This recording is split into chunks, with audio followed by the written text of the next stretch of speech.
Guys, this is the podcast material, actually. We're wasting some good podcast material. Oh, but it's nothing new. Just to give some context, Augustus is complaining about the coaching experiences he had in his career that prevented him from making at least few potential game winners. I did not say that, but yeah, now you're putting words in his mouth. Yeah, that's my job, I mean, we're just discussing the good old take the jump shot instead of driving to the basket at the very last seconds. How you should approach it. And it's pretty obvious. And we have so many examples in history where usually you settle for a jump shot, whether it's a free or a mid-range shot. It depends on the score. But driving to the paint makes very little sense because there's not much expectations to get a foul call. I mean, even if there's a contact. We all know that. And that's why probably most of the greatest, clutchest players of all time, if you see their highlights, usually it's a jump shot. It's a step back or a side step, ISO play or something like that. Rarely you see a layup, a game-winning layup. And it's more beautiful to knock down a fadeaway jumper. No, but I'm kidding. But honestly, like the coaches would used to tell you, drive, and even Sasha Obradovic, told Mike James, we don't need a free. We don't need a 3-pointer.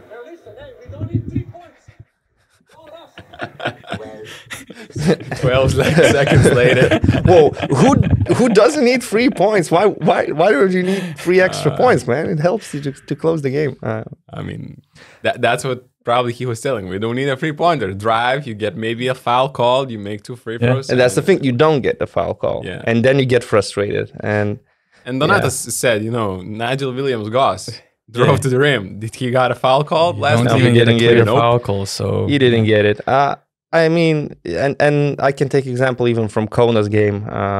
Luavuka Baro has Roland Schmitz on the switch. If he's going to be aggressive and try to get to the rim in an away game, even if there's contact, he probably wouldn't get a foul call. That's why he just creates some space off the dribble and settles for a jump shot, a mid-range shot, which goes in, and they win the game. So it's a debate, what's better, and in my opinion, if the referees have this like mindset that in the very last minute, in the crucial place, the bar for a foul call is so high, it doesn't make much sense to drive. In Mike's situation, for example, if you're going to drive, there's going to be some help defense. There's definitely going to be a lot of contact. Exactly. And you will... Someone else is going to take the shot probably. Yeah, and then you will be forced to pass the ball to somebody else. And now you have Tonut one-on-one. And the sidestep is your signature move. He buried a lot of daggers off that move. I mean, hey, sidestep to the right is coming. Yeah, when Mike James has the ball at the end of the shot clock, or regulation. For sure, I remember a game in Moscow. Nigel Hayes Davis was guarding him. I mean, he's a big dude, and he did what he can, but that sidestep is just a killer move, and he makes the shot, and CSKA win the game. That was a game versus Zalgiris. So, but to be honest, I was surprised. Said good defense. Yeah, it was good defense. I was surprised Milan and Messina didn't send double on Mike James, because in 2 days we saw such a different approach by Partizan trying to stop the last possession of Baskonia. He immediately sent a double team on Marcus Howard, and he hadn't any chance to shoot the ball, to release the ball, so he just kicked the pass out. In Mike James and Monaco situation especially, when you have the worst 3-point shooting team in the EuroLeague, they're still worst team by 3-point shooting to this day. And you have Alpha Diallo in the corner, just send Nicola Melli in this case, for instance. And you're taking Alpha Diallo's corner free instead of Mike's signature move. And then, maybe that's why Sasha was, trying to endorse Mike or anybody else to drive. Maybe he was afraid of, long rebound and then transition by Milan. But, Mike was smart. You're making a 3-pointer and you end this stupid free throw game as well. Yeah.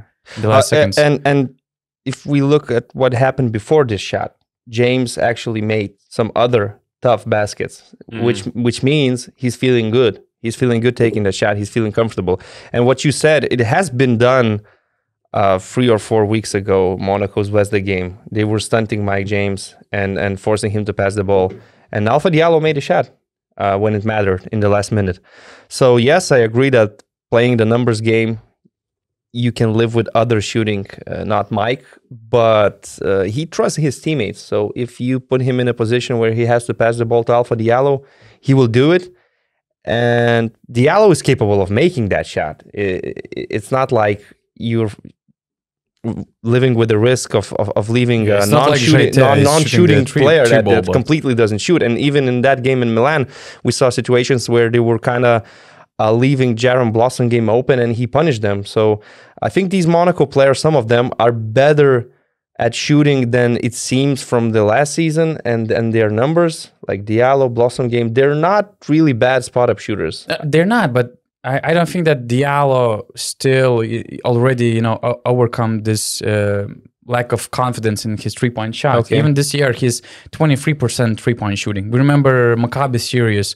He was, I think, 8% three-point shooter. So, I mean, in any case, you're taking this shot instead of Mike's signature move. And, you mentioned that Mike took this sidestep move over Nigel Hayes-Davis. And, we were saying, this decision whether to take a drive or whether to take a long step shot really depends on every situation, and I agree. And if Mike takes that sidestep shot over Nigel Hayes-Davis and his height and wingspan, you would probably expect this shot to be even easier against Stefano Tonut.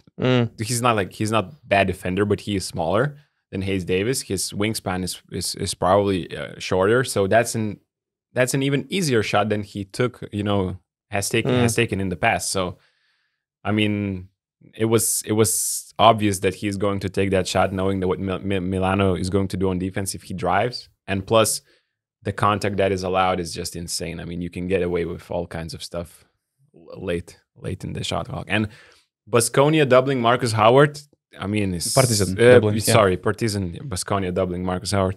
Maybe they should. He's on TV. So sometimes maybe they should.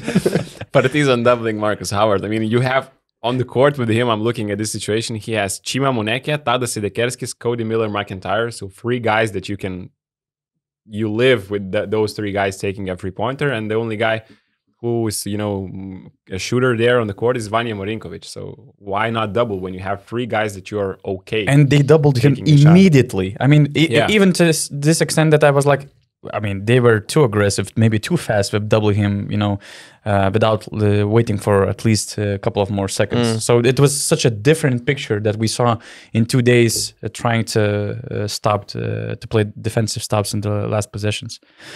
So this is their bonus podcast, guys. Rytis Vyšniauskas, Augustas Šuliauskas, Donatas Urbonas.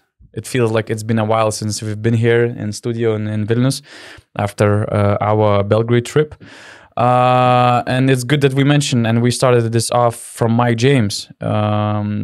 Mike is great early into the season. He helped Monaco to bounce back after a slow start with 2 losses in a row. And we had this topic prepared about Mike James regarding our early MVP candidates. And it feels like, there's no Sasha Vezenkov of greatness anymore. When you look at some potential MVP candidates, it feels like it might be it. It might be the year when Mike James finally gets the MVP trophy. What do you think about that? And what are your early MVP candidates so far? It might be finally the year when an American wins it, because as we have mentioned a couple of times in this podcast, it has been like, 19 or 20 years since Anthony Parker last won it. Okay, so it might have been 2004, 2005. The first 2 years of the MVP, the MVP award was presented, it was to Anthony Parker, I think. So, yeah, and after all those other MVPs are European guys or, maybe South American ones? No, I'm not really sure. Probably not. Probably Europeans. Not Gianni, maybe. Whatever. Well, he was Final Four MVP, but wasn't. It doesn't really matter. The regular season. But I was going through the stats. I think early MVP race, you always have a lot of candidates, but I think in my eyes we should be talking about 4 guys only, because as we all know, MVP voting. We're looking at long-term MVP race, right? Not like MVP ladder. We don't have an MVP ladder in Europe. Like I thought we were looking, at the MVP ladder at the moment. So okay. and I would have given to Mike James, but I think at this moment we have to appreciate what Tornike Shengelia has done for Virtus. His stats are insane. Virtus are 5-1. Their only loss is against Zalgiris in the first game of the season. He has a better record than Monaco. They have a better record than Monaco do. They have beaten Monaco in Monaco by 24. They have won against Alba, Zvezda, Svel, and Efes. Shengelia is shooting 71% from the field. He is 45% from free, while shooting 3.3 times per game. 20% better free throw shooting than Mike. Has a little bit more rebounds. 4.3 assists for power forward. That's incredible number. Mike has him beat here because he has 6, and Tornike Shengelia has a little more turnovers. But I just love what he has done for Virtus. He has been the main catalyst there, taking the most, attention. He has been creating those advantages. He has been creating advantages for himself, for others. Luca Banchi basically in the offense put him and Marco Belinelli working together, and they react of those mismatches. Belinelli creates a lot of advantages with his movement, and then Shengelia takes advantages against smaller guys or in transition. And it's really fun for me to watch Virtus in this first month. And I think in the early MVP race, right now at the moment, he deserves the number 1 spot. But probably I would be crazy if I would say that Mike is not the favorite to win it this year. What do you guys think? I mean, sounds fair. And Shengelia is the MVP of the month anyway. And I have to say that in my eyes, Virtus Bologna should be another unbeaten team next to Real Madrid. They were very unlucky in the opening game, and they won all 5 games in a row after that. So they were up by 15 against Zalgiris, I think. Twice. They had a 15-point lead twice. And that was the first comeback after being down by 15 twice in the history of the EuroLeague. I think so. Could it be the case? 2 times Zalgiris came back from down 15, and they made some tough shots in the fourth quarter. So basically, Virtus, even in that game, they were the better team. It's just that they lost in the end. Everything you said about Shengelia is right. I'm going to be boring once again and repeat myself that the EuroLeague has to deal with this nonsense voting for the MVP after the quarterfinal series and taking quarterfinals into consideration. So it messes things up. It has to be a regular season award. And I'm going to keep saying that until they address the issue. Okay? And definitely now we have these 2 front runners for the MVP. It's Mike, it's Toko. But don't sleep on the Argentinian guys in Madrid. Don't sleep on Facu. Don't sleep on Gabi Deck. Their team is winning. They're dominating games. They're both performing at a very high level in their respectable positions. We can see that if Yabusele gets injured, it's no problem. They put Deck as a 4, and he continues doing his work. And Facu just makes everybody else better. The thing with Madrid is probably sometimes you will not have a big stat line, like, for example, Shengelia has playing for Virtus, or even Mike James has playing for Monaco, because in Real Madrid, we know the rotation, the way they spread the minutes, and even the best players sometimes sacrifice their own stats, let's say. That's my question for you guys. Like, how many games? Because right now I said we should probably be talking about 4 guys. And I heard you already mentioned Barcelona, because I have Shengelia 1, Mike James 2, Lapro 3, and Facundo Campazzo number 4. And it's like all the other guys later, because, Nikola Mirotic has ridiculous numbers, but his team is losing 1 game. They have won 1 game. So, and how many games Real Madrid has to win in the regular season so we give the MVP to, let's say, probably Facundo Campazzo, because he scores like 10, 11 points per game, but he creates another 15, 16 points. And, he creates like 30 points per game on that team. So how many more games Madrid has to win than the second place to give the MVP to Real Madrid? Because probably, Mike James will definitely have numbers like he has right now. I don't know if Lapro is going to, and Barcelona are going to continue doing that. Probably, one of the Real Madrid guys is one of the main favorites, because they're going to win so many games. Is it like 3-4 more games, or they have to win like 5 more games than the second place? I'm not really sure about that, because to me, part of being the MVP is basically getting your team extra W's. And if you look at Madrid and compare them, let's say, to Monaco or to Virtus, the effect that Mike James has and the way he sometimes, I'm not going to say he wins games on his own, but you definitely couldn't imagine them winning without him in certain situations. And now Shengelia being the leader of Virtus Bologna, it gives them more, in my eyes, to be the MVP. Because in Real Madrid, sometimes you're thinking, who's their best player? Okay, is it Campazzo? Maybe it's Campazzo. So if he gets injured and doesn't play for a month, there's a high possibility that Real Madrid will continue winning. They won the EuroLeague without Facundo Campazzo last year. So to me, part of the deal in the MVP is about, are you close to being irreplaceable? How close are you being to irreplaceable for your team? And that's where we're talking about Mike James and Shengelia at the moment. And I'm not trying to downplay Madrid's game or Campazzo or disrespect them in any way, but to me, it's not only about their team being number one in the standings and being so head and shoulders above everybody else, but also all these things that I mentioned. You signed with Madrid not to be in the race for the MVP awards or any kind of awards. Usually you sign for Madrid, you sacrifice your individual stats, individual accolades for being in the best position to win the championships, EuroLeague, ACB, all the cups they participate. And of course, to enjoy the environment that is closest to the NBA, the way Real Madrid takes care of you. So yeah, that's the part of being a Real Madrid player. And it's good you mentioned this, you know, I would say stats, how many points players generate through scoring and assisting.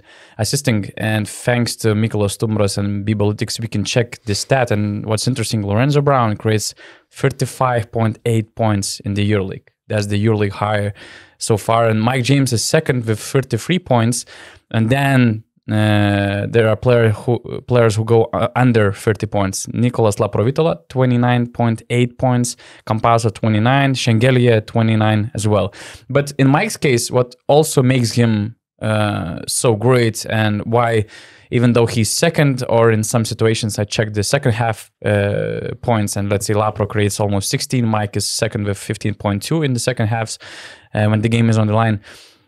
Mike's life is harder in creating points because you have the worst three-point shooting team around you. And in Barca's case, they're making everything. I mean, their offensive numbers are crazy. They're super smooth offensively, and it's easier for Laprovitola, you know, to get those bigger numbers than Mike. So that's another point to Mike's MVP case. And it's good you mentioned again this thing that we should separate regular season MVP award and we should eliminate this from the Final Four teams, because every MVP that we had in the early history were coming off Final Four teams. So just by, you know, making it an full season award, you exclude, okay, in this case, 14 teams and best players of 14 teams, which is not fair. I mean, of course, you have to get your team to the playoffs to be MVP. That should be a minimum, but still. You probably have to get a nice seed,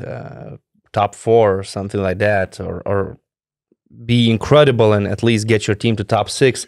But the quarterfinals shouldn't count in the voting, that's for sure. And yeah, what you said about Laprovitola, Mike James, the thing is, Laprovitola has been great so far. Obviously, he missed a couple of games, and we're waiting for him to come back. But he doesn't get the superstar treatment Mike James gets. I'm talking about defense. James, every single night, gets this superstar treatment, drawing help defense from both sides and all that stuff. Let's not act like they don't defend Laprovitola right now. Like, I mean, no, he's the main catalyst of Barcelona. We're not downplaying his efforts as well. I mean, that's for sure. No, I'm not talking about effort. I'm talking, you said that Mike is facing tougher defenses than Laprovitola do. I don't think there's this big of a gap. Okay. There, you know, when talking about defenses, they still treat Lapro as the main catalyst to Barcelona, like they treat James as the number one catalyst. I agree that he has better shooting around, But so far, it's not like you're treating Satoransky as a better shooter hugely better shooter than Alpha Diallo. They are still helping from him, but so far is that Satoransky has been making those shots at a high percentage, but he's still shooting pretty, let's say, wide open. So, I mean, I just wanted to say that it's not that big of a gap between defenses to Mike and Lapper. Cool. Not going to argue here. Not going to argue. Yeah.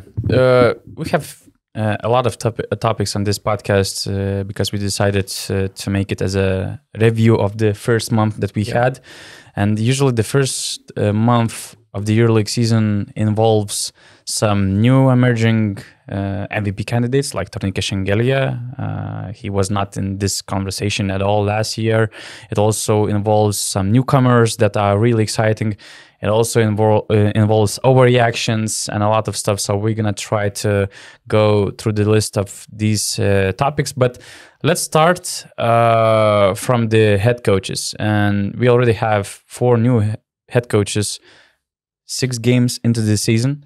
And what's funny that all 4 almost. Who replaced the first ones, they all got victories. And for guys like Dusko, Pozzecco, and Sfairopoulos, these were the first wins with their new teams. For Pozzecco, it was even the first EuroLeague win in his career. And I remember that like minutes later when Baskonia beat Partizan, there was this thing trending on Twitter, it's Dusko's effect. So let's rank. I think that all these coaches had their effect in their own ways. So let's rank these coaches and their effects by your own, let's say, standards. You just have to explain the standard that you picked and you just rank these 4 coaches, expanding more about what they brought to the game. What do you like about the way they changed their teams so far? Do we even have to say the standard we were choosing for the first place? I mean, Luka Banchi has won 5 games out of 6. He's been there from start of the season. And this team was bottom 3 team last year with Sergio Scariolo. And it's not only his arrival that helped. I think shortened rotations also, made it a little bit more clear for the players. So, but how Luka Banchi embraced, let's say, some guys that were playing in a second unit, Marco Belinelli, Isaiah Cordinier, Brian Dunstan last year was not in and out of the starting lineup of Efes. So, and now he's beating other teams in the EuroLeague with basically 3 guys that played on the second units last year, or either Virtus or some other team. So I loved what he has installed in Virtus. That same principles he had with Latvia. I once saw a photo on Twitter, which had Banchi's principles in Latvia's national team, and it said, play aggressive, play smart, play simple, and then have fun. And that's how Virtus is basically playing. They're trying to run it in transition as much as possible. They are really doing a good job there because playing against defenses that are not set. And then I love the way he's using Marco Belinelli, this year. Last year, we remember at the start of the season, Sergio Scariolo didn't even use Marco Belinelli in the beginning. Like he was playing 5 minutes or either not playing. And now when he's on the court, he's one of the main guys, basically. They're running sets for him. They're involving him every time. If the ball is thrown to Shengelia in the post, he's just moving around the court, like, movement similar to what Steph Curry does in the NBA. So just a bit slower. Just tiny bit slower, right? So they have #1 offensive rating. And, as I mentioned, this is Isaiah Cordonier making a huge slam from the second unit. And Marco Belinelli from the second unit now in the starting lineup. They were number 15 offense last year. Now they're #1 in the first month. #2, second place in true shooting. #2 in assists. They're playing fast. They're playing beautiful. They're playing smart in half court. And basically that's all you need to build a successful offense. You run and then you play smart in the set offenses. So I'm not saying I expect them to continue at this rate. #1 offensive rating throughout the season is hard to contain, and Luka Banchi will have to make some adjustments. But in my eyes, from those 4 coaches that have changed, at the start of the season, Luka Banchi cannot be #1 because he has been there for longest and he has 5 wins out of 6. Yeah, there's no denying that he's doing a great job. But at the same time, it's a bit unfair to compare him to the situations that Sfairopoulos, Pozzecco, or Dusko are facing. Because basically, like, Pozzecco stepped into ASVEL head coach's position to resurrect a team that seemed dead. And Dusko Ivanovic has a similar task in Baskonia. Okay, Sfairopoulos, he takes over a team that looked okay, just had some issues, but they weren't in crisis or anything like that. So maybe, again, it's a different situation. So it's impossible to deny that Banchi is doing a great job, and maybe he's the coach of the month, based on everything we said, and I agree with it. Nobody knows if they would be 5-1 with Scariolo or with somebody else, because basically Banchi just stepped up before the EuroLeague season. Okay, the season in Italy has already started at the time, but we were still a couple of weeks away from EuroLeague, right?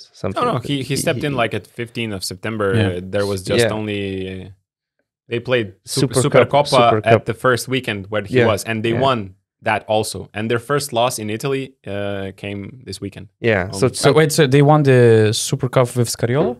No. With Banchi. He came back from the World Cup. He arrived on Wednesday, and the Supercoppa was 4 days. I think in the next weekend, not immediately, because they went to Germany for a friendly tournament, and then they went after 1 week to play Supercoppa. They won that.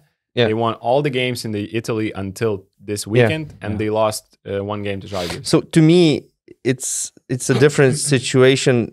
Of course, he was not in the process of building this team, building the roster, but still, he came in before the start, the official start of the season, and had some more time, let's say, to implement certain things. And now we see Virtus playing the way Banchi wants them to play.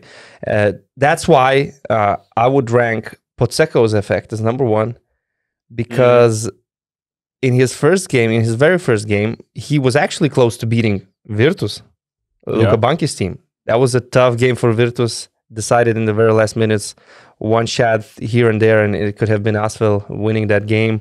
And from the very first game, you could feel that now these ASVEL Villeurbanne players are stepping up.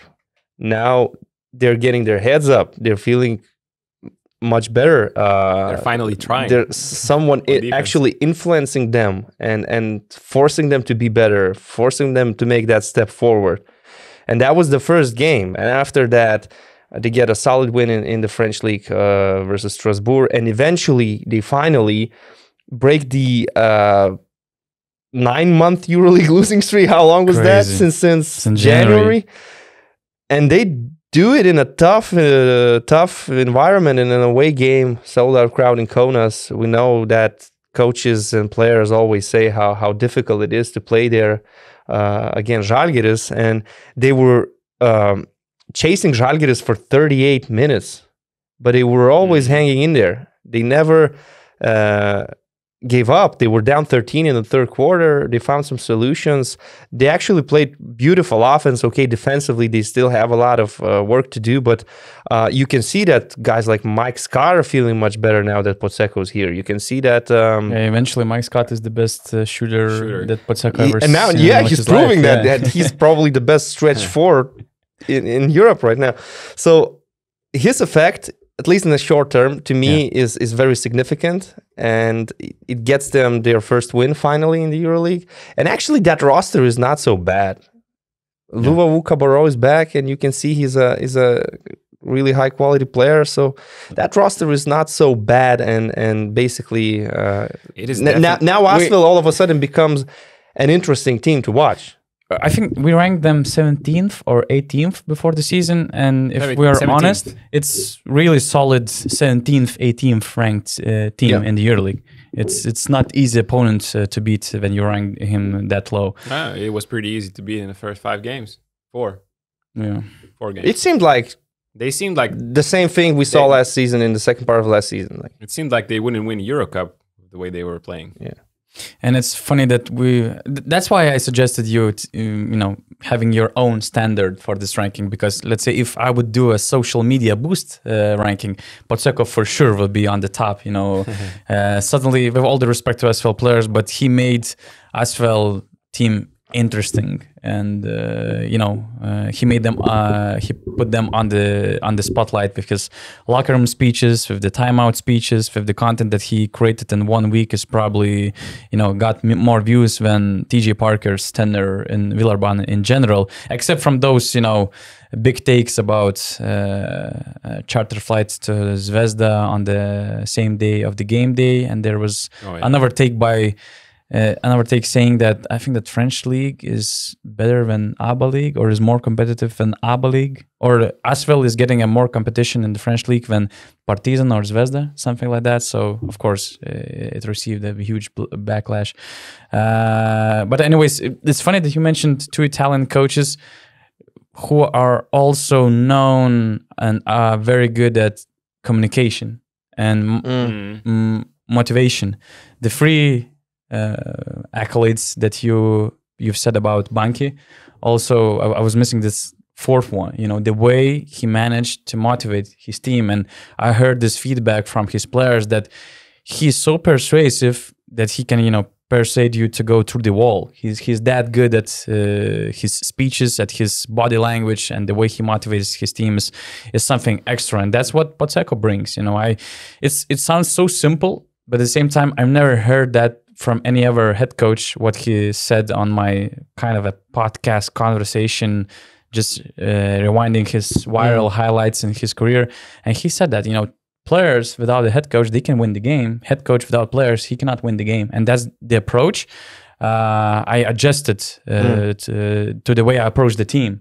And I just try to help them. So it's so simple, and it makes so much sense. But coaches have egos, and for them, it's not always so simple, to get this backseat in the car and to give all the credit to the players. So these coaches, they made their effect also from this motivational standpoint. Passion is underrated, I think. Like Pozzecco definitely brings more passion to ASVEL.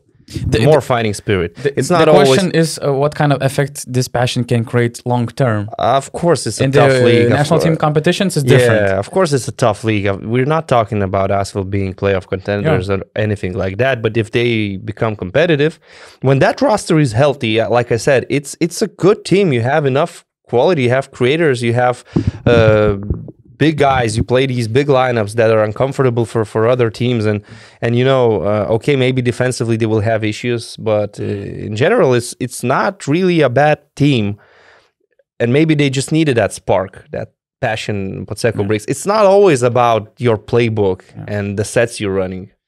The effect, the Pozzecco effect, that I can make this let's say not assumption, conclusion. This is the conclusion I make about the Pozzecco effect. First 4 rounds, I was taking the opposing coach who is playing against Virtus in the fantasy because I knew they will get beaten by 20. Right now, against ASVEL. Against ASVEL. Yeah, you said Virtus. You're definitely not taking. Oh my god! With the names. Carry on. So I'm taking the coach who is playing against ASVEL because I knew they would get beaten by 20. Right now, I'm not so sure taking, the opponents of ASVEL when Gianmarco Pozzecco is there. Because, as you said, they have pretty good roster. And with Pozzecco, you never know. He can motivate his players to be playing 150% one evening. And good things happen when you do that. So I loved his effect. I think, Banchi is just even in a different category. We should rank definitely those other 3 coaches because they have been here for so much shorter period. So Pozzecco definitely number 1 there. By the way, a little off-topic question to you, Donatas. I don't know if you have an answer. Because yesterday I saw Tony Parker and Olympique Lyon football game. Is that project still on, ASVEL sort of merging with the football club? I lost the, pulse of this situation. Okay. But from the last updates, I remember the case was that, the whole idea of having this merge project with the football club was kind of collapsed because of the new investment. Football better than me, but I think that the football club has new investors, and they have USA, a different approach on if they need a basketball team, if they need to merge with the basketball team or not. So I don't know, maybe it was his, one of the ways to start the communication again with the new ownership. But from what I remember, the whole idea of, merging both clubs was kind of gone. Okay, because he was there yesterday and he was shown on television so many times, and it was so painful to me that the football commentator didn't recognize Tony Parker. I mean, the guy just lives in a completely different world. Wow. He doesn't know who Tony Parker is. That's tough. Yeah. Okay, anyway, that was a short off topic. Yeah, and we have two coaches we didn't mention. Yeah. And I made my own ranking of long-term effect. And I actually put Giannis Sfairopoulos on the top of that. Long term? Yeah. Because I think that looking long term, he will have the most successful tenure among those four. It's also because not just for his coaching skills, but of the reasons Rytis mentioned. His team was not that bad when they made a coaching change, and they still have capability of improving the team, improving the roster. And I think that even among those four teams, Zvezda will be on the top at the end of the season. And yeah, with new players. I mean, with one or two signings, with one or two roster adjustments. Because I liked what I saw from them in the first 4 games, considering they are a new team. Yeah, of course. But I haven't seen much improvements. Like those, I see the same things. They have been doing, and but you can't expect much improvements when the head coach was hired 4 days before the derby week. I'm not talking here about the coach. I'm saying the improvement from the players' standpoint. So I wonder, if they're looking at the market, if they're going to add something or change something. I mean, it takes time because suddenly Iago dos Santos is a very relevant player, and he was out of rotation. So maybe Giannis still needs some time, to see. No, I'm not saying anything about the coach here. I'm just saying that I thought, some players will play better and maybe fit together better. But it's like last 3-4 games after I said that Zvezda are okay and they should be better. Like I'm not seeing those things that I thought I might see. At least finally they overcame the fourth quarter monster. Yeah, maybe they were facing because they lost all the games before just because of their performance in the fourth quarter. And versus Bayern, they actually were in trouble again. But this time they survived and they got the win, and maybe that will give them that extra boost needed to move forward. Maybe that's what they needed, to win the fourth quarter and to finally feel good about it. Because like we're talking about the new coach effect. In Sfairopoulos' case, we probably don't see or feel that effect as of yet because, like you said, he only had a few days to prepare the team for the eternal derby. They lost to Partizan, and this game versus Bayern wasn't particularly great, but at least they won it. So even Dusko's effect is obvious because Baskonia won the game at home in Buesa, where, I mean, even in the beginning of the season, even at home, they're known for being a good home team, but even at home, we can remember how Zalgiris basically just kicked their asses. And now the first game, Dusko is back, and they get the win with Moneke's clutch free throws. And Dusko has this reputation of being a very good coach to resurrect the team, to give the boost for 1 or 2 months with his practices and everything he does. So probably that's what they're going to get, but Baskonia's obviously also making roster changes because what they have is just not enough. So they added Chris Chiozza, and in my eyes, they should sign at least one more player to improve the roster. I don't know if they will, but I think they should. Might actually sign 2 more players. I heard that they're looking for a big man. That makes sense in my eyes. And it's connected to Khalifa Diop injury concerns, and also they might be looking for a wingman. So, 3 additions might be a We could have a completely different picture. Yeah. If these signings work out, of course. Chris Chiozza I think he has potential, but it's too early to say how good he will be in the EuroLeague. But it's pretty big, let's say, pretty big downgrade if they were expecting Carlik Jones, to join. Everyone was frustrated. Even EuroLeague fans were frustrated at Carlik Jones opted for China. To see Carlik Jones. People wanted to see him balling in EuroLeague.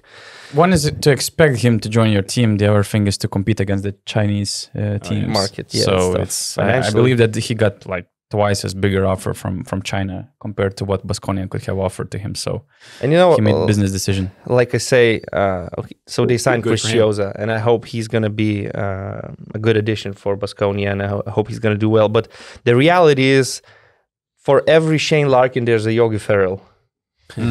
Like, that's the way it works. And sometimes you're just basically gambling with these players with no European game experience, some NBA bench players. Sometimes, like Gennaro Gattuso said,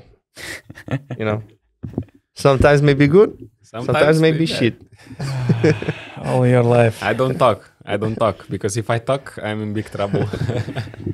That's probably what Donatas will say when we go to our next segment. I just want to add a couple of things about those head coaches, and I had this ranking of long-term effect, and I put Sfairopoulos at first, Banchi at second, Dusko third, and Pozzecco fourth, because I love Pozzecco, but I just don't know what to expect from him as the rookie EuroLeague coach. And Dusko is Dusko. He's gonna win 5 games in a row. He's gonna inspire the team. They will be in the playoff race. They're not making the playoffs, and then after the off season, he will be fired in 2 months. And I've actually heard very, very fresh Raja Bell story. You were offering him a lifetime contract the last time I heard on the podcast. It's just we wish the best for Dusko, so.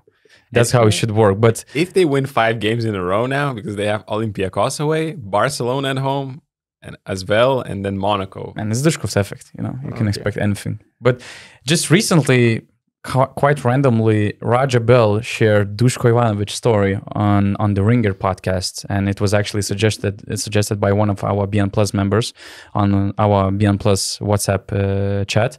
And Raja Bell said, and I actually forgot that Raja Bell actually signed with Vitoria. It was probably Tau Ceramica back in the day. It was in 2002. But he didn't play for them. He didn't play a single game in the EuroLeague, that's for sure. Not sure about the Spanish league, but he arrived to Vitoria and he actually went through the offseason. And Raja Bell nicknamed Dusko Ivanovic Yugoslavian Bobby Knight. And he said that,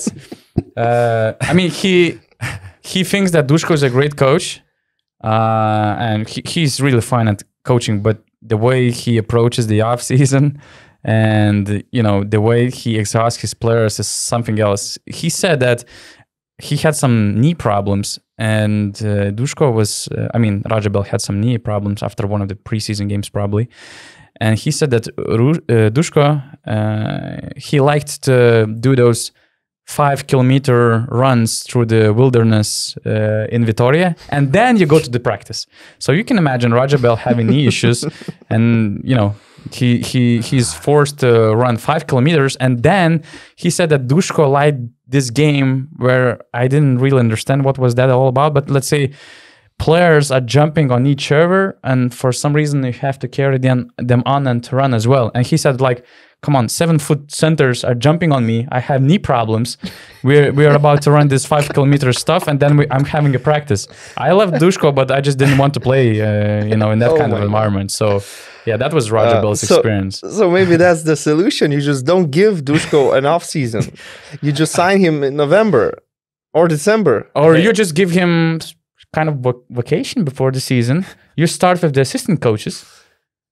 But Baskonia has this wild card, so probably they can just terminate his contract and bring him back any time. So, like you fire him at the end of the season, somebody else does the off-season work, and then Dusko is back. Let's not call it firing, November. But let's put it like time off, separation. Like sometimes when a husband and wife they're in a divorce process. Divorce is such a bad word. Yeah, separation. Is a better word. Dusko and Baskonia were on a break. Yeah. That's even better. To quote friends. That is even better. like when two people are in a romantic relationship, sometimes you're facing But, some bumps. But again, Dusko is back for the 4th time. To be honest, when Donata started this story with saying, Raja Bell told Dusko is a great coach, and then I knew there was going to be but I thought I didn't expect this much. Raja Bell, yeah. I love that we are remembering players I put on my hoop grids daily. Oh, okay. Yeah. So what was the topic you thought that we are about to go next? Missing player. Missing player. Top. Hey, missing player. Sorry, but about Dusko, actually, one more thing about his team, basically, and one player in particular, that Chima Moneke made those free throws, and the antiques of Partizan players went viral. And after the game, Chima Moneke just casually, once again, complained on Twitter that the EuroLeague commentators don't pronounce his name correctly. And honestly, I'm not sure if I'm getting it 100% correctly, but to me, it's Chima Moneke. But it's for sure not Chima Monaco. Monica, whatever they're saying. Chima Monica. Guys, that's 2 go names. to acb.com. That's the official website of Liga Andesa, the Spanish league. There's every player pronouncing his name on the website. Oh, so just you click and you hear Chima Moneke. It's that simple. It shouldn't be that hard.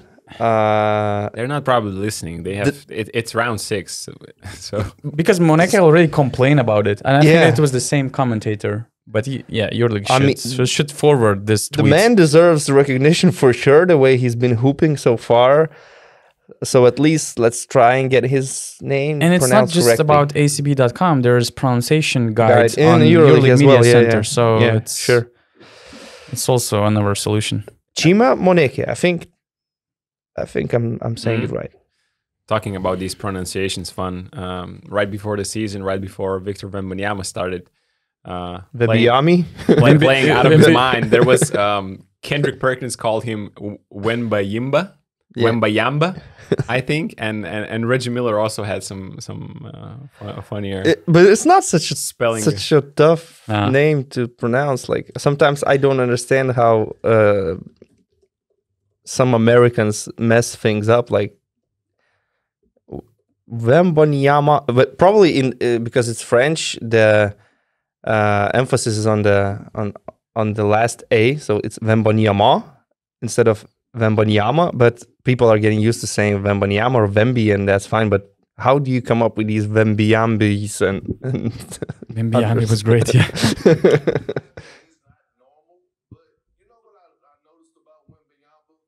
Wembanyamba. Yeah, and just anyway. I heard Gilbert Arenas calling him Webiami. What is Gilbert Arenas? Agent Zero, yeah. Just one last time. Chima Moneke. Chima Moneke. Yeah, right. It's for sure not Monica. Monica. Not Monica. Not 2 names, Chima Monica. So let's get back to the topic. Who's your top player that you're missing the most? Can we start from you, or are you going to do? Yeah, I'm afraid I have an easy choice. Kind of boring choice. For me, it's Will Clyburn. Oh, I have another one. That's great. I'm happy that we're. I definitely thought we were gonna have the same name here. Me too. All Me three too. of us. I thought And I Will really thought Clyburn this was going was to be Clyburn. here. I didn't think it was gonna be Will Clyburn, although I agree with you. Carson Edwards, It's another No. good. Vildoza, No, Lucas. Luke his, Sigma? his team is unbeaten, but the backup center is dominating. It's Walter Tavares. Tavares. I Okay. had him, but I was like, Yeah, come on. yeah. It's Horrible also an to mention obvious list. choice. It's also an obvious choice, and I'm not in panic mode. I definitely believe that he's gonna start putting up those numbers, and he's gonna be back. But so far, they're still winning because Vincent Poirier has been great, and Tavares is underperforming. Mm. But it's not. It doesn't hurt the team as much as it probably hurts Efes that Will Clyburn is not delivering. And just for the record, in Tavares' case, I heard that at the start of the season, he was influenced by some health issues that he had. Yeah. And they were like related to his ability to play 2 games in the ACB and the EuroLeague. And actually in the ACB, he had some crazy stats, but in the EuroLeague, he had Vincent Poirier and the slow start. But I think that Tavares is, he for sure will get better. And I think that he reached that level where he can kind of estimate the time and he needs to reach his peak like he did last year. Actually, he was the beast in the playoffs, and of course the Final Four MVP award just was another additional thing. But he will for sure get better. I just don't like what I'm seeing with Will Clyburn. I mean, 9.7 points per game, 17% 3-point shooting, and Efes really disappointing start. 2 wins in 6 games, and it's Will Clyburn that we're not used to see. But I'm not blaming the guy that much because I think that there are 2 big reasons behind. First of all, the new head coach, the new system that he had to fit himself in. But the bigger reason I think that plays the biggest role here is the injury he got. I don't know if you guys remember the injury he got in the Turkish League finals. The finals against Karşıyaka. It was pretty ugly injury, I would say. And it was something with his knees. And from what I heard, I don't know if it was officially announced or not. He had surgery. He had a tough off season. And it's not like he could prepare himself as he was used to for the start of the season. And we're talking about a 33-year-old guy who was coming off Achilles injury 4 years ago. It's not easy for him to come back. It might take more time. And I believe that he will also, despite the challenges himself and Efes are going through, he will be way better in at least long term. Because, we remember he was cooking for Efes in the semifinals against Fenerbahce. He was him. In the final series against Karşıyaka, he also started off really well. He was dominating in the EuroLeague as well. In my eyes, he was all EuroLeague team material. And you cannot expect him, to be that bad in 4 months. So there are there has to be some big reasons behind that. And I'm a big Will Clyburn believer. But I just think that, Efes missing him that much affects him also too much. So it was all around, let's say, missing. But there are so many other players underperforming. That's true. For Efes. It's not only about Will Clyburn. It's like you have a new point guard now, and Darius Thompson also needs time to adjust. It's not the same Darius Thompson we saw last year in Baskonia. Things are different right now. He's averaging less than 3 assists per game. And last year, he was a double-double machine. So now he has to adjust to playing next to Shane Larkin. And Shane hasn't been that great as well. I mean, he had at least a couple of games where the shots were not going in, and he wasn't as aggressive as we expect him to be. I would say their only consistent player so far has been the veteran, Rodrigue Beaubois. Other than that, there are many guys playing below their level, and Efes is not winning. So I'm not sure how much patience Efes has with the new coach. I expect Erdemcan to continue and things will get better, but the start of the season is really disappointing for Efes. I have really high hopes, on Erdemcan, and I just think that, I don't know, if this core can be good, again, because this team with Will Clyburn, I mean, joining, we have seen them be good only in the Turkish League playoffs, and they have had so many injury problems. Like to start this season, as you mentioned, I even asked you, Donatas, I don't know if you remember, Will's movement looked different to start the season, and I was like, this is after the surgery or what happened, and probably it is, but I just hold Will to such a high standard, and I think we all do, and he does him for himself, and just to be at an amazing level offensively, he needs to be physically well, and to have a positive impact on the team, he has to be amazing offensively, because it's not only about that he's scoring 10 points on a 17% free point shooting. Like defensively, every team is picking him and Shane Larkin as the main targets, and there so far they have not been able to hold their own one-on-one. And Efes offense, I think, is one of the worst in Efes defense is one of the worst in the league so far after 6 rounds, and this team hasn't been good defensively. And we thought it might have been the coach not putting a lot of emphasis, maybe not enough scouting, but we see a coach right now who has a completely different approach, and they still are pretty bad defensively. So that is my question to this team. Can the way it is constructed, can they be good offensively as the core? I'm not talking about Will anymore here, but it's just my question to Efes. So really big question marks. I hope Will be in a better shape and he can be again, a 17 and 18 point scorer that we know he's capable of being. And maybe this way Efes will start picking up wins, because they have been pretty bad to start the season. Yeah, as you said, they have 17th defensive rating. Second worst. And actually at this point of the last season, in the first half of the last season, he was averaging, Will Clyburn was averaging 19 points. So now Efes in total, they get 10 points less, and it's not easy to win games. And at this point, he actually had a 6-game 20-plus consecutive streak, 20-plus points consecutive streak from Will Clyburn. So, yeah, that's huge. And as you mentioned, they're not built for defense, so you have to be great in offense. And Will is far away from that, but he's not the only reason why FS are struggling. For sure not. So you mentioned Tavares, yeah. And your pick was? Clyburn. Oh, you also had Will Clyburn. Yeah. Okay. I thought that you had a different player. I thought you're not going to mention him, because if you speak, you are in big trouble. He's not coming on the podcast anymore. He's not coming to on the podcast either. I mean, in any case, he just got a lot of hate for his Olympiacos takes last season before the Final Four. I remember now. Yeah, I remember now. And at the end, he's not the only one who gets hate from Olympiacos fans. So. Just for players, it's different. They're not used to it. So we are it's our cup of tea every day, basically. And we're about to get some more, I think. We're going to do the top of overreaction segment. So what's your top overreaction? Ritas, do you have something in mind? Or do I go with my Olympiacos take right away? The biggest Personally, I don't have any overreactions, but it's probably me picking from how others react. Yeah, exactly. That's about it. That's about it. So I think we already talked about one, like Walter Tavares. I think some people are overreacting to that. Yeah, but since the team is winning, I don't think that too many people. It's probably just the people that actually drafted him in fantasy as their number one pick. True. Oh yeah, that's a personal hate. Okay, guys.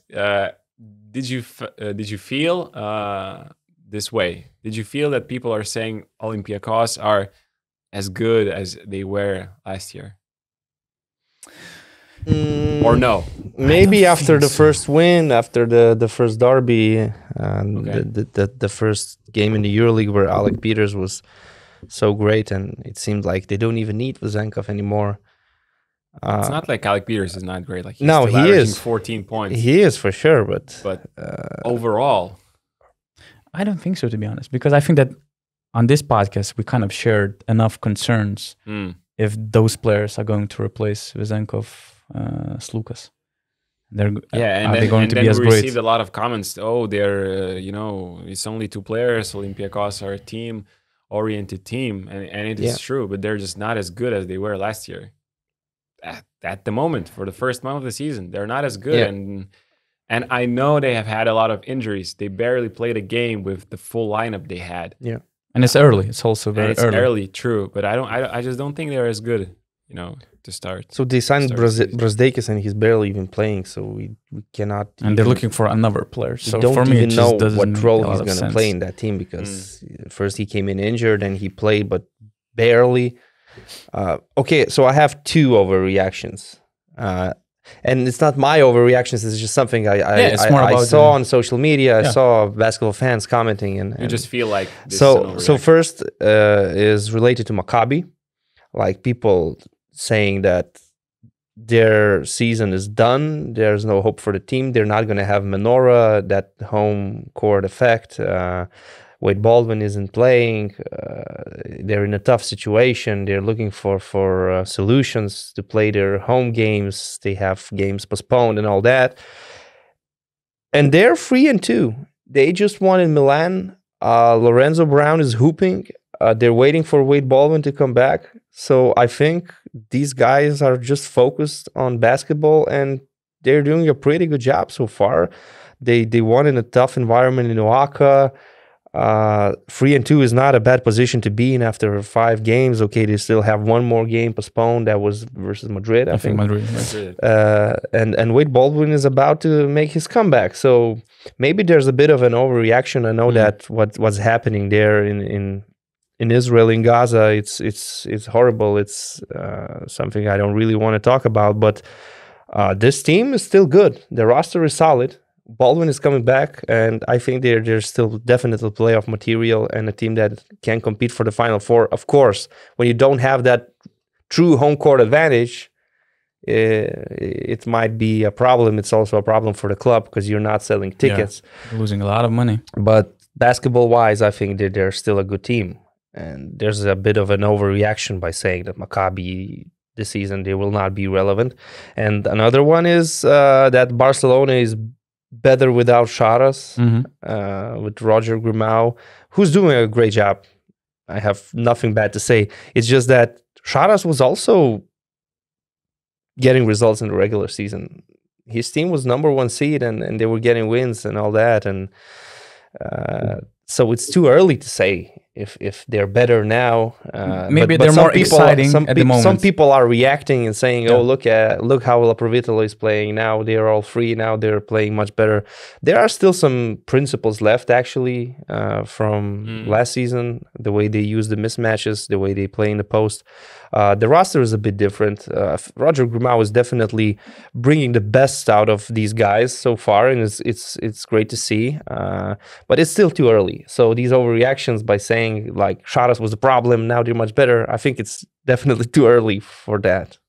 Yeah, I think Grimau is just doing an excellent job of keeping the best principles and the structure, and giving players the freedom to express themselves, and that's why Barcelona are playing. And I think not a lot of people like the way Barcelona were playing under Sarunas. How many times Mike James said that I don't want to watch Barcelona on EuroLeague TV. Like, I'm not turning that TV. And I said it as well. Many times. So right now, people are seeing Barcelona team who plays beautiful basketball, who shoots 3-pointers early, and who doesn't like that. So, and they're winning. And they're facing some problems. They played Panathinaikos. Both teams are without point guards. Vildosa and Slukas out for PAO. Laprovitolo Jokubaitis out for Barca. So what are your solutions? Panathinaikos didn't find any. Nothing worked. And I thought Barcelona, okay, so Satransky will have to play 32, 35 minutes. Nope. Oriol Pauli. Oriol Pauli is put in the point guard position. Kind of, I see some similarities to Leandro Bolmaro, like a small forward who's capable of handling the ball and creating. Not the best 3-point shooter, but sometimes he can punish you when you go under, and he made that one free. He was driving, he was performing at a very high level, especially in the first half. There's your solution. The guy that doesn't make the 12-man roster when everyone's healthy is capable of being a backup point guard to Tomas Satoransky. I've heard that story somewhere in Spain also, when you don't know even a player and he just steps in the EuroLeague playoffs or Final Four. Final Four especially. 16, 17 years old. Yeah, that one. Yeah, that guy. Actually, Oriol Pauli is not a 16-year-old, but...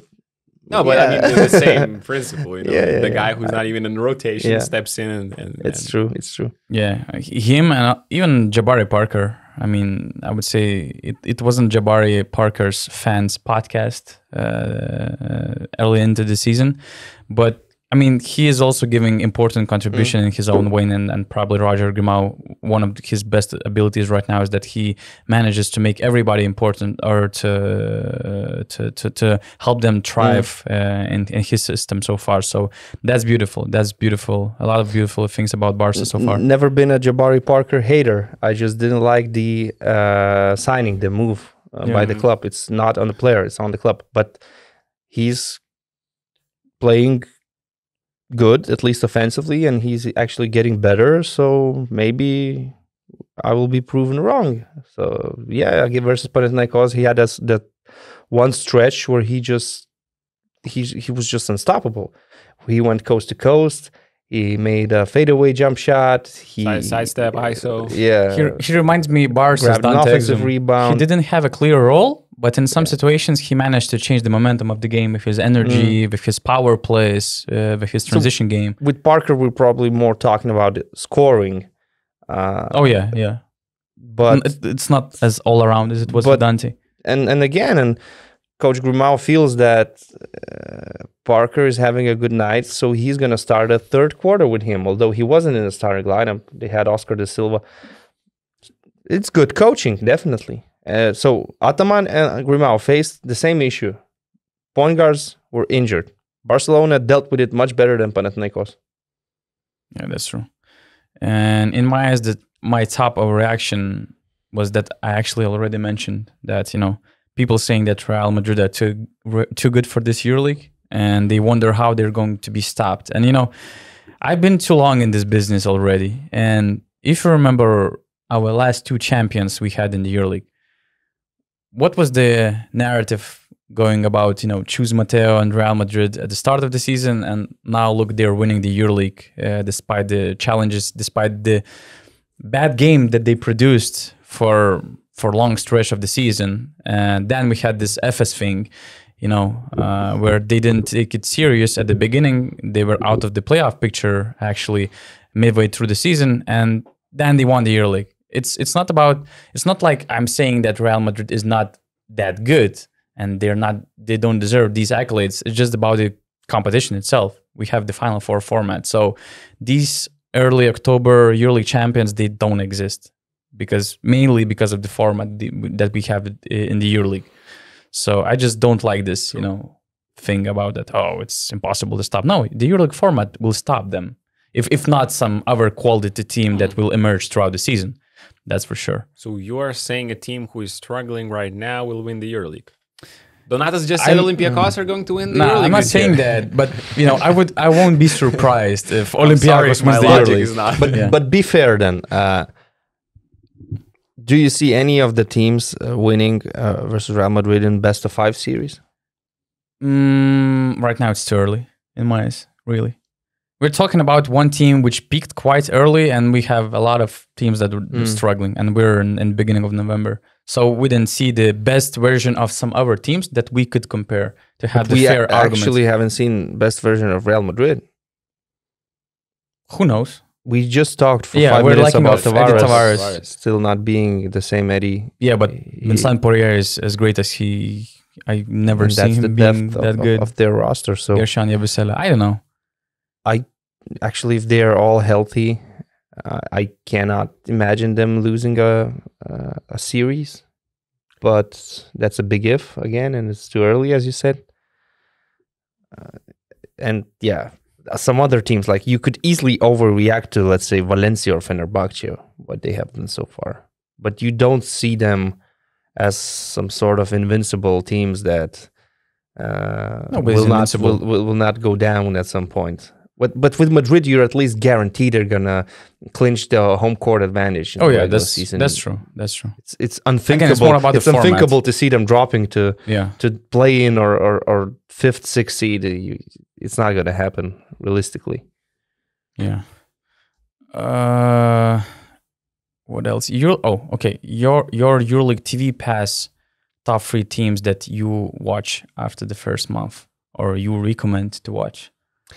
I think right now I have 3 teams, and I just understood why I have these 3 teams. Because to me, 2 of those teams have new coaches. So that's already interesting to watch. I'm really interested to see what these coaches are, how they're going to install their offense, defense, new set plays, new ideas, all that stuff, blah, blah, blah.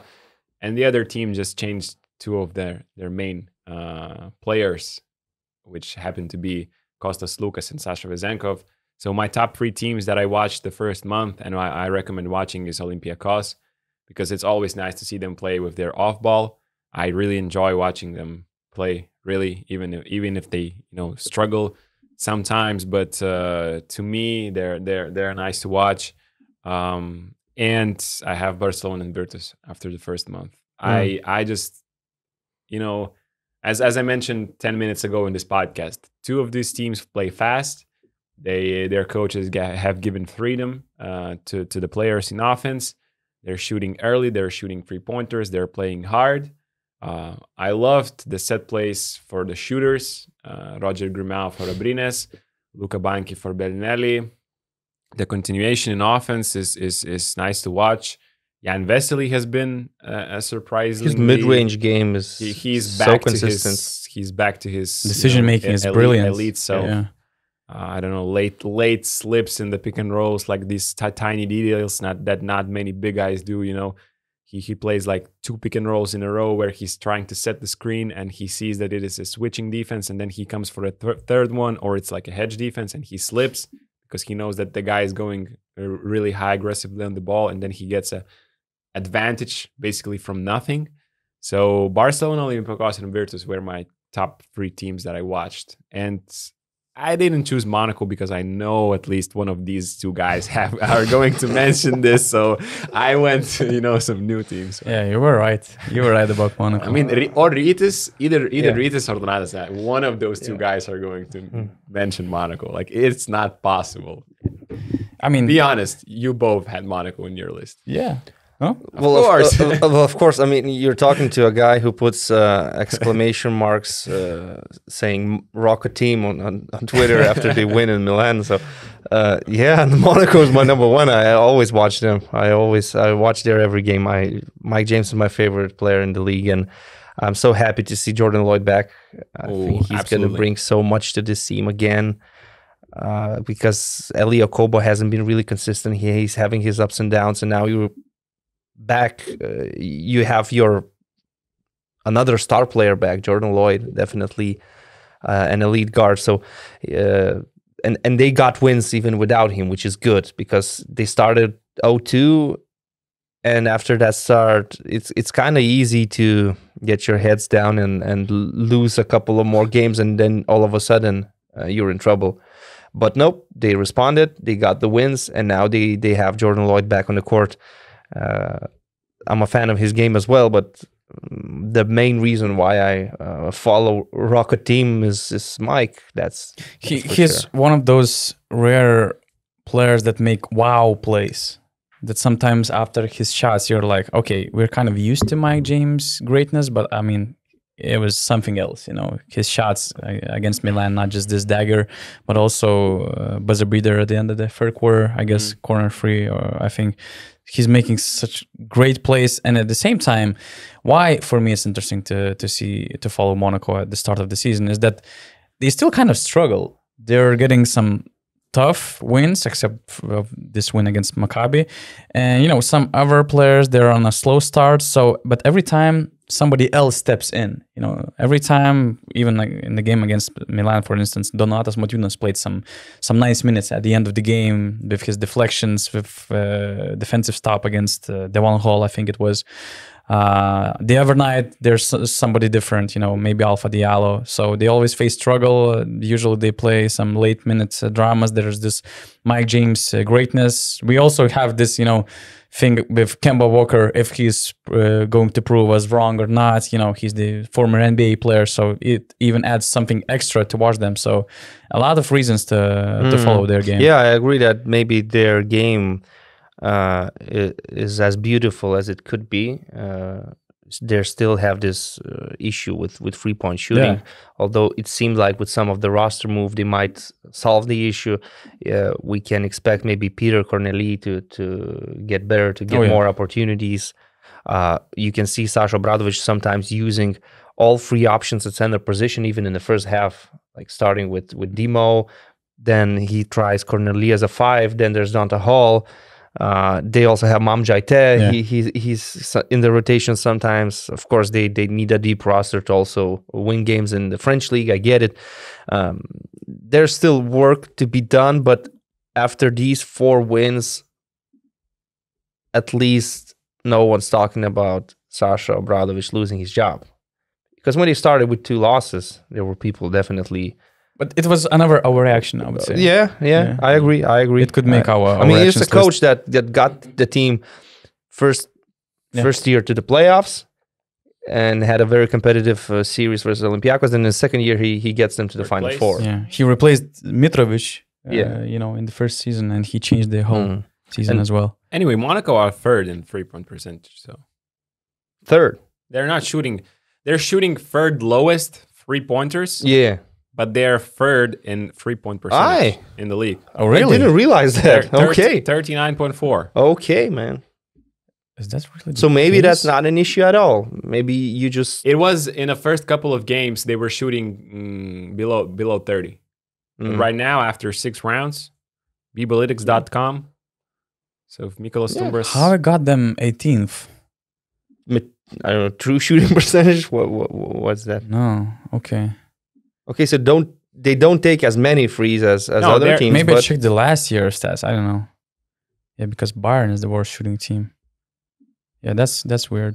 Anyway, now that Lloyd is back, Mike James will have more help. Another closer, another player space. who can close games and he creates more space. And sometimes, if James faces a tough defense and maybe faces those nights where the shots are not going in, you have the second option. Last year, there were at least a couple of games where James was kind of off and Jordan became the number one option offensively. anyway, They're an exciting team just because of the Who else? of the talent and the competitiveness they have. And the other teams, You the can speak top three, about Monaco for 1 hour. yeah, we because all know, I but was about to say, guys, enough about Monaco. Like I mentioned never 3 enough, man. other teams. Like it is never enough. 10 minutes about Monaco on every podcast. God So, damn. so my second team is actually Valencia. okay. It's nice to see a team that has a young coach. The first year for Alex Mumbrou wasn't very easy, but they reshaped the roster. They said goodbye to some veteran players and they went for a different approach to have more size, to have more athletic players, to have centers that can actually add some muscle in the paint. Because in the past, Valencia was known for having shooting bigs like Dublevic, Toby, and some others. And why they are an exciting team to see is because Coach Mumbrou uses all 12 players in his rotation, and everybody is a superstar in their role. Everyone knows what are the expectations for him, what are his duties in the game, what he has to do, whether he plays with the second unit or the starting lineup. There's Chris Jones, there's Stefan Jovic, there's Jared Harper. There are all these physical players that make them one of the best defensive teams in the league right now. I like watching Damien Inglis, a French player. I think he's a EuroLeague rookie. Yeah. Brandon Davis has been great so far. I mean, they're a good team, and they use all 12 players they have in the rotation, playing important minutes. I'm not saying that the 11th and 12th player just plays when everything's done. No, they play even in the first half, all 12 guys. So that's why they've been a pretty exciting team so far. And Yeah. you had about Valencia? Yeah, it's good you mentioned, that added more size and physicality because they're best defensive team, according to Bibalytics as well. And they kind of reminded me, Zalgiris under the coach Jasikevicius, when he emphasized, when they signed Brandon Davis and Axel Tupan, we kind of have similar situation with Brandon Davis and also Shemi Ojale, who's, way better version of Axel Tupan. Oh, yeah. And the difference, those guys also, of course, there were others involved, but the difference they made adding physicality and size and how it helped the mid or I would say low-level EuroLeague team to become a thing during the season. So there are some, similarities to me between that Zalgiris and this Valencia team. Our thinking today has been really similar because I was going to say, doesn't Valencia remind you of last year's Zalgiris? Oh, last year Zalgiris. When they had when they bought physical players, they were playing aggressive defense. They were top 5 defense in the first part of the season, and they were winning games because they played good defense. And then it's Keenan Evans' time. Here is Chris Jones' time, and he's holding the keys to their offense. And they're playing a lot of post-ups. They're playing 15% of post-ups in their offense in the EuroLeague. Zalgiris last year, Brazdeikis at the 2 had position advantage, over a lot of two guards. Yeah. Ulanovas, Roland Schmidt's post-ups. And then you mentioned, Rytis mentioned the change in the center position, which they signed a more athletic center instead of shooting bigs. just like Zalgiris did with Kavarius Hayes for defensive purposes. Like Brandon Davis gives you a lot more offense than Kavarius Hayes does, but he's he can switch, he can play aggressive hedge defense, and that's why I thought, okay, wow, it really reminds, and they're playing really aggressive like Zalgiris did last year. They kind of went away to start this season. They're not playing as aggressive as they were playing last year. So that's why I was like, Valencia, they're doing what Zalgiris did last year. Yeah, that's a nice comparison. Even last season, it was, like I said, the first season for Mumbru as a head coach. They still seemed like a stereotypical Spanish team that has a lot of shooters. When they play at home, they feel very nice. They get the flow of the game. Away from home, not so good. They're not really great defensively. A completely different team right now. And one of my proudest takes, because many times I'm so wrong, but one of my proudest takes was before last season saying that Semi Ojeleye is going to be an exciting EuroLeague player, because I actually like what I saw in him when I saw some games of Boston Celtics where he played. And this season, I mean, he's even taking a step forward, because last year he was not on a winning team because Virtus were not so good, and now he's on a winning team and he's one of the core key players, and the numbers are like he's averaging 14 points per game, 6 rebounds, with good shooting percentages. Actually, his 3-point percentage is 61.5, although he's not taking that many shots, but he's getting to the free throw line a lot because of his physicality. So that's probably one of my proudest takes in the last few years. Do you have any I have more my teams? Valencia. I have Virtus. Augustus, you mentioned them as well. Yeah, and I have Virtus as my I think third I should team. watch them more, but the thing is that, it's also about the matchups. You mentioned Virtus played Asvel, they played Zalgiris, some other teams, and of course when you try to choose that one game of the night where you have 7 games, you're looking for the biggest drama, for some big teams competing each other. But every time I turn on Virtus, like I did with Efes, for instance, you just enjoy this team basketball. Yep. They just feel so good with each other. It feels like it's May for them already, and they're reaching their peak for the playoffs or for the final series. Shengelia, the point forward position is something else. When he feels that confidence about himself and coming off the coaching staff, of his teammates, I mean, he's so smooth with his passing abilities that he reminds me a lot of, let's say, it's still not even Luke Sigma, because he was playing for a losing team, Alba. It kind of reminds me a bit of Nikola Vucic, let's say, a big man. Of course, Vucic was more of a center who makes such a huge difference in creating for others here in Europe. We actually saw Mustafa Fall getting a triple-double in the Greek league, which is also impressive. Yep. And, it's really nice to see them because they're good all around. They're super aggressive defensively. It all starts from defense, but also it gets on the offense as well. Every night you see different facilitator. Either it's Ife Lundberg, then there's Jalen Smith, Marco Belinelli. We should do something about his ability to draw fouls, shooting threes, because he's so smart. Players are not happy. He's so smart because you could break down it way better, but I mean, when he receives the handoff, usually those shooters, they run and they try to shoot. Belinelli already receiving a handoff, he already jumps into the shooting position. Yeah. He jumps for a shot, and the other player, he just hitting him because he cannot stop himself because he's running at full speed to get Belinelli. And if the hit is not strong enough, Belinelli does everything to show that it was a huge blow, to get a foul call. And I mean, there's no such stat, but for sure he has to be he has to lead the EuroLeague in fouls draw, shooting the 3-pointers. And yeah, there's a reason why he looks so similar to Rocky Balboa. I saw that there's this EuroLeague thing where they put the nickname, the best qualities of the person, and I think that the famous or the most favorite Belinelli's movie scene was or song to hype up for the game was Rocky Balboa. Eye of the Tiger. Yeah, makes a lot of sense. All right. Anyway, like how do you stop that? But it's really hard. Let's wait till he meets Apollo Creed or Ivan Drago. Things will get nasty. Anyway, Virtus situation would be like when some NBA team gets like 3 national televised games before the season. So basically, or even 1 game per season. Sacramento Kings last year. Yeah, and all of a sudden they're so good, you want to watch them on national TV, but there are no games scheduled because nobody expected them to be this good. That's Virtus this season. And I have them at number 3, although usually I would put Maccabi, but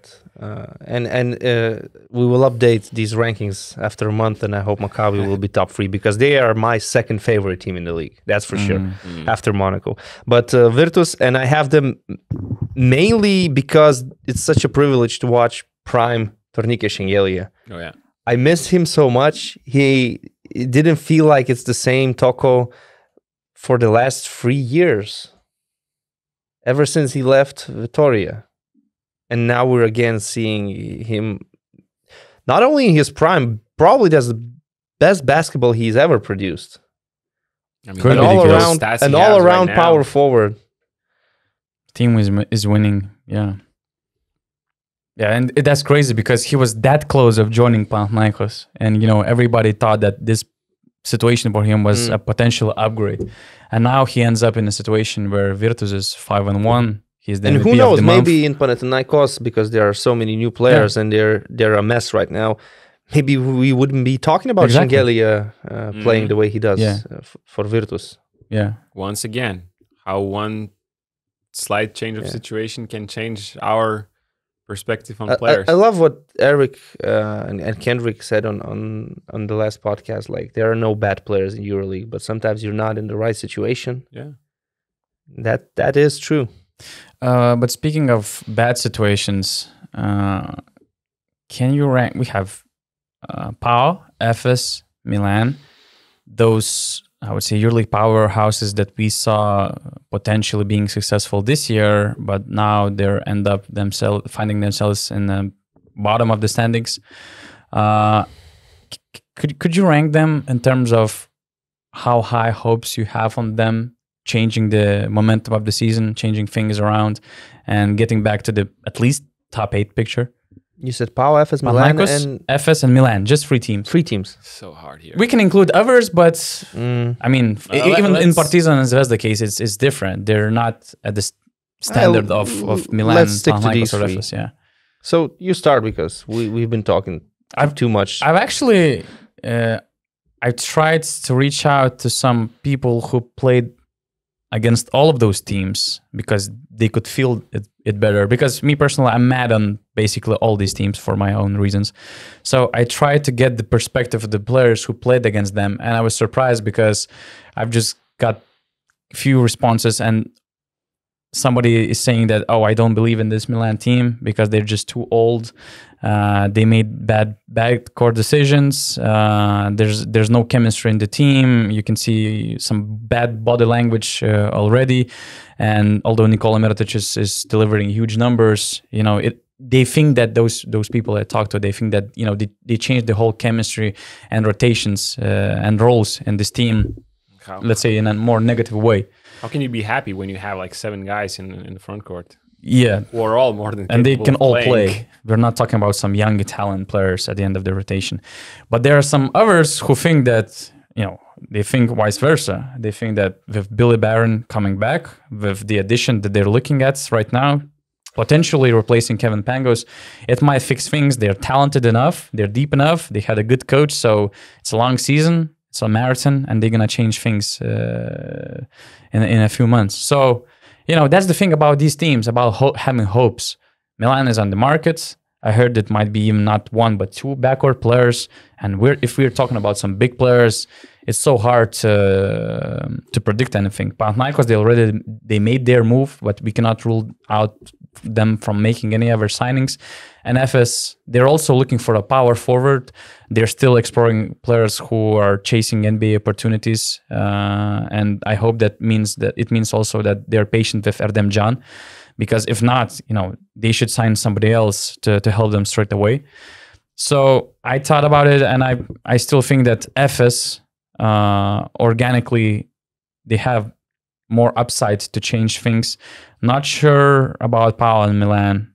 Milan is just it's getting something not in what is not in our hands. And Panathinaikos, I'm not sure how these Atamans approach on calling players out after losing games will work in a situation where players are not used to it. It's not like Vasilij Micic, Shane Larkin, and everybody else were used to him complaining and, you know, putting their names out in the press conferences. We're talking about a new team, new players.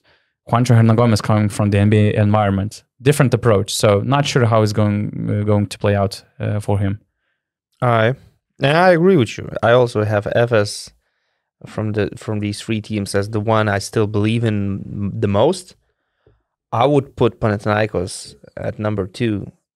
It's a new team. They had injuries. Kostas Lukas, he's not injured. He's having some gastro problems, something like that. Like he's in and out all the time. So you're without point guards. You signed Kendrick Nunn. He will need time. I don't expect him to straight away become the star of the show. So some players are playing out of position. Some players are probably even uncertain about their future in Panathinaikos. The team is built from scratch. 11 new players, new coach, new culture, new system. Everything is new. And injuries also are not helping. They lost 2 games in overtime. That was Olympiacos and Maccabi. So I have them at number 2. And why I have Milan at number 3 is they are still a painful team to watch, even though there are some great players. They're getting points from Siobhan Shields, they're getting points from Nikola Mirotic, but they're losing games. But even last season or the season before, they were also sometimes a painful team to watch because all of their point guards were injured. They couldn't create, but at least they could rely on their defense. And this season, I'm not even seeing that elite defense anymore. Some players are getting older. Some players are maybe not adjusting to what Coach Messina wants from them.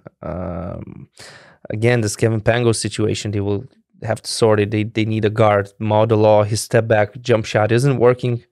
It was working for him when he played in Germany, but now it's different. In Milano, nobody can make a jump shot except if you are Mirotic on Siobhan Shields. Or Siobhan Shields with his remember last year? Fadeaway, yeah. Exactly, Do you remember that Virtus Milano game that you and I highly enjoyed? And there are plenty other examples. Devon Hall had a terrible shooting year. Mitru Long, everybody. So they're a painful team to watch. We had top 3 teams on EuroLeague Pass. If we could have 3 teams we want to avoid on the League Pass. Unfortunately, Milan is one of those teams for me. And I don't know. I mean, Messina has all the power. He's signing players. He's coaching the team. How long is it going to last until somebody says, maybe we need to change the head coach? Maybe we need something different? Because it cannot be only about the players. I mean, if it hasn't been working for a whole year, I'm going to talk about the last season, and now it's a new season, new signings. Okay, most of the players are veterans, but they're good veterans. And it's still the same thing. Maybe they need their own Roger Grimau in Italy. I don't know. I'm just brainstorming ideas. Yeah, I'm not saying I'm not gonna say here fire Messina. I'm not gonna say that. Yeah. But it hasn't been working for a long time. And this is the thing with the demanding coaches. We have the same thing with Sarunas Jasikevicius. And we have this example of Nigel Hayes-Davis. As soon as he leaves the team, which is coached by Sarunas Jasikevicius, he suddenly starts making shots. And maybe this, atmosphere, this work environment is just getting too hard, too tough for some players. There's no fun watching them, and it seems like they don't have fun playing at the moment. When did Milano seem to you like they have fun playing? Kevin Punter and Malcolm Delaney when they had, and Zach Lide. That was the last season. And Chacho was on the team as well. Oh yeah, Chacho. Yeah, so that was a fun team to watch. When Chacho left last season, all fun left the building. Even with Shabazz, I don't know when they had last year. They were winning games, but it wasn't the same. And this was the hardest segment for me, to be honest, because about these 3 losing teams, to have hope. I have so many questions about PAO. I have so many questions about Efes, as I told you. Like, can they actually be good with the way they're structured right now with the team? Can they improve their defense? Can they do those players that have won titles, EuroLeague titles, have the same fire? can they reach that level when they're hungry again to win and to win titles? Because after you win some, it's not you can't replicate. I don't think you can't replicate that hunger, that desire to win when you don't have titles. And Milan, you just mentioned 10 minutes of reasons why we should not be high on them, but yeah, I think with Billy Barron coming back, if they sign, because I'm pretty sure they're looking for a point guard. Messina made a technical decision to not include Kevin Pangos to the roster when they don't have that many guards even to play the game. So I think they're adding a really solid point guard here. And that is why I think still it's Milano.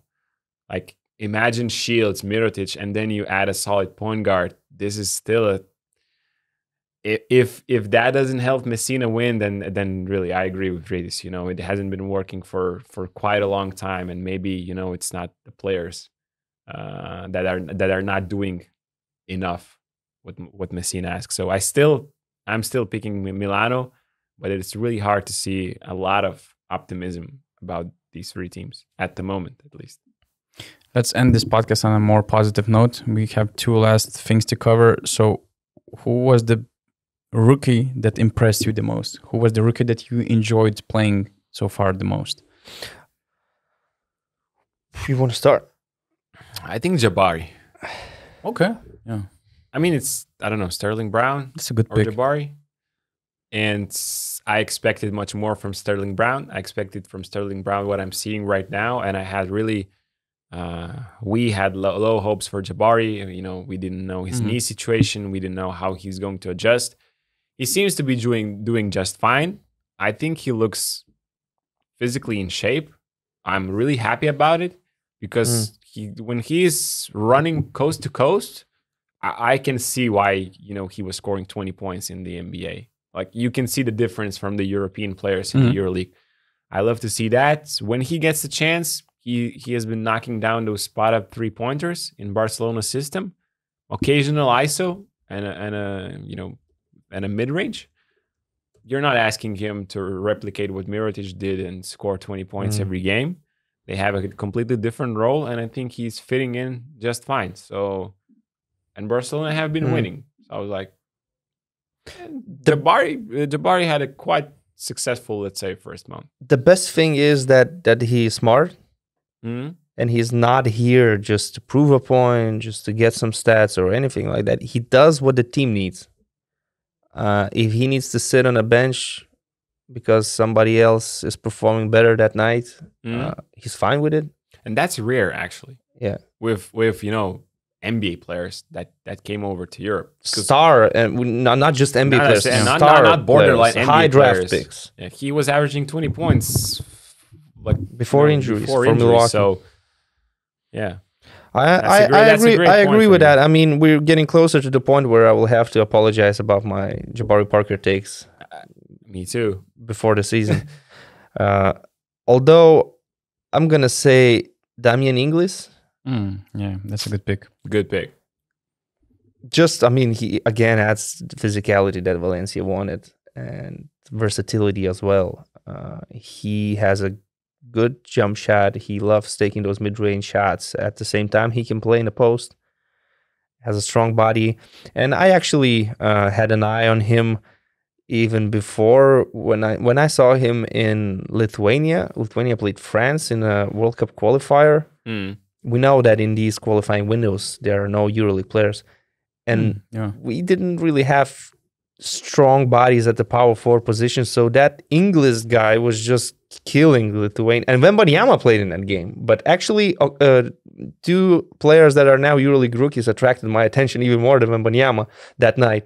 It was Inglis and Sylvain Francisco. Bayern Munich point guard. So I'm going to say Inglis. Of course, it helps that his team is winning. It's always easier to pick a player from a winning team.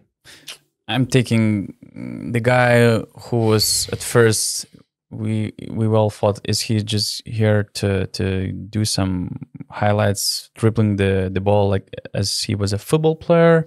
What he was about to do here, he was going through this crazy Dusko transition period, And now suddenly he checks in for the Derby game, the 6th minute of the game. He changed the momentum of the game with his energy, with his mindsets. And Zvezda was on a path to win that game actually in Belgrade, in Stark Arena. And then there's his second game playing under Sfairopoulos in the EuroLeague, and he hits dagger 3 against Bayern Munich. So far, that's been a very impressive story to follow with Iago dos Santos. And 5 favorites, your favorite all-October lineup that you have. It might be the greatest performances. It might be players like Iago dos Santos, for instance, or there might be some picks for any reasons you can think of. Just a starting lineup with positions. Yeah. So while Ritis think, I can go. I think first. Okay, Do it. Point guard, Keenan Evans. because Just of his so comeback. glad he's playing at this level. He's completely rehabbed. Just so glad he's on the court and he's doing the things that he was doing last season. At shooting guard, La Provitola. We already mentioned the reasons in this podcast. The guy's shooting 89% from 2-pointers. He's a guard, 89% from 2-point range, and 48th, I think, from the 3-point range. So I'm hoping to see him back on the court pretty soon. Small forwards, even though he's not typical small forward, I would say Cordinier. So he you're has basically been- playing 3 guards. Yeah, Okay. Like last year's Monaco. Teams do that. It's Some normal. teams that go to Final Fours. In 2023, it's normal. In 2003, no. That would have been weird, man. So loved how he's been playing. Last year he didn't have such a big role. Amazing. Power forward, I was thinking about going Shengelia, but since he's number 1 in my MVP rankings, I'm not going to repeat myself. I thought about, Chima Monica. I'm joking. I'm taking Alec Peters. I love to see him in a bigger role, and so far he's been delivering. And I think he's really in confidence to start the season, and he's been pretty good shooting the ball. Looking forward to seeing more. And at the center, I'm going Bolomboy. Oh yeah, I have Bolomboy as well. I didn't expect center. anybody to choose him, to be honest. Really? Yeah. I mean, it was like Lazor, Milutinov, boring. I Bolomboy. love Bolomboy this year. Yeah, he's I don't know, just doing so much for Crvena Zvezda. His energy, defensively, offensively, scoring even some random shots against Partizan from the mid-range, from the corner, dunking over people, getting those offensive rebounds. Defensive stops as well against Bayern. Yeah. He was doing really good, playing good ISO defense. So just playing really solid minutes. Like, I think he averages like 19, 20 minutes, good stats, good impact. So And one of the most improved players so far this year sure. compared to the last season. He made one of the biggest jumps in this category. So that's my top 5, let's say. What do Okay, you have, guys? so did you include Monica or not? No. Alec Peters. No Okay, Monica. because I have Monica, No not Monica. just because of his game and his stats. I mean, Shout out to Monica. he's crazy. I'm just doing it just to get some, he gonna tag us on sure. Twitter and we will get more views because of that. So just for exposure reasons. No, Moneke is great. I mean, he's 4th best player in the EuroLeague by efficiency and also 4th in points. That's crazy. 17 points per game. 17.3, right? 6.6 rebounds, 0.8 blocks, 1.6 steals, 21.6 PAR. It's crazy. We're talking about the guy who couldn't find a role in Monaco last year because it was just a bad fit. And he was actually, I heard that there were some BCL, teams considering him, and he really wanted to. He didn't care that much about the level, let's say, whether it's a EuroLeague or in the NBA. He was about getting right opportunity to finally get playing time, solid role, and to feel himself. And you couldn't ask for a better situation in Baskonia. Now it just starts with team potentially winning more games to make him more happy. But he's creating highlights, those funny moments with James Nunnally, Zach Leedy, and he's a highlight reel. He's enjoying the crowd and he's giving extra energy to the EuroLeague and Baskonia fans. So I have him, Bolomboy, and I will actually play 3 bigs in my lineup because I really like one of the reasons why I also believe in Panathinaikos improvement is Dinos Mitoglou and what he brings to the game. He had a really bad game against Barca, but the previous two, first of all, the derby game against Olympiacos in the Greek league, then there was a game against Maccabi, I think, that they were supposed to win. He was really huge with his all-around game, with his effort. He's a difference maker, and it's a great. He was in a bad situation. He missed 1 year and a half, and now to see him performing at that level, it's going to be really interesting to see what he's going to show in the future. And then Nikolatis, I just love how he got himself back into the rotation, how he fits this team, and the way he play makes for this team is something beautiful to watch. And also Marius Grigonis. I don't feel good about him including two Panathinaikos players because we're talking about the losing team. But I just love Marius Grigonis' story. He was asked to find a new team at some point of the offseason. Then Panathinaikos suddenly changed their mind. And I think that now he's fourth Panathinaikos player in minutes. He's getting a solid role. And finally, we saw him playing all-around game. He's not the most crafty player offensively, but now at least he's trying defensively. And I remember when he made his name, he was known in he made his name in Zalgiris not just because of his offensive plays. Yeah, that year with Schiller, he was just cooking game winners and etc. But under Sharas, he was playing some defense as well. He has body and he has, he can play defense. And now I just don't remember when he was trying that much as he's trying right now. And of course, it's because of his situation, because his future in the club is unclear, and the effort he's giving, it makes him a better player. And I'm just happy to see him back. Okay, so Ritis, your four players. I wanted to say Nick, but since you said Nick, I'm going to go for somebody else. So my two guards, Mike James. I'm not gonna spend time explaining why. My other guard is Alexa Avramovic. Of course. Alexa had to be mentioned. Just because of his performance in the derby. Not only that, in other games he was also spectacular. I know Partizan is not in a great situation so far. They're still trying to find a rhythm, but Alexa Avramovic performs. He plays his heart out every single night, and so he's gonna be in my lineup of the most exciting players after the first month. Okay, then I have two forwards, and I'm picking Gabidek. When you get to the gym and you see that early 2000s haircut, you're in for a long night. There's going to be elbows. There's going to be a lot of physical contact. The spin move that the other teams just cannot handle. Basically, guys are just getting out of the way. He's going to drag you in the post. He's going to dominate you. Then he's going to hit some frees with he's barely even jumping, but he's making those frees with his unorthodox shooting technique.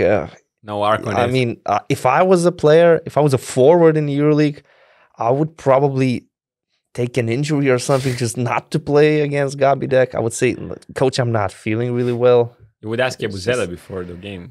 I mean, can I just skip this one? I don't want to be there. I don't want to suffer so much. So, and the other forward is Toko. Again, we talked about him. I'm not going to repeat myself. And at center, I would take Jan Vesely. Oh yeah. He's doing the short roll. He's passing the ball when he needs to pass. He's reading the defense. When he gets the opportunity to take the mid-range shot, he takes it. He makes it. He's making his free throws. Defensively, you ask him to switch, he can switch. He can be very good on switch. You ask him to step out, he's going to do that, and he's going to get back to the paint immediately. I think people had huge expectations, let's say, for Vili Gomez to be the star player. Now they don't have Mirotic, so Vili might be the face of the team, the Eurobasket MVP. And people just kind of forgot that they still have Jan Vesely, and he's still really good. So you could say that so far, probably Vesely was more consistent than Vili. Vili had some good games, but some games he wasn't that great, and Jan Vesely is just consistency every single night. So he's finishing my lineup. Nice. Okay, guys, thank you for watching. Thank you for joining us. The next part will be for BN Plus members. We're going to have Q&A session later this week. So join our BN Plus community on basketnews.com/plus. And thank you all for those who are already our subscribers, starting from Wall of Fame, GMs, Jason, GiveMeStats.com, Basketball Stats, and All-Stars or Starters with Kristas Pukitis, Gabrielius Serva, Janut Gergescu, Nico Zinio, T-Wold, T21, Ivaras, Hoofman, Victory, Nick BG, Stefan Stamenic, and Koki, and all the others that are supporting us. See you soon.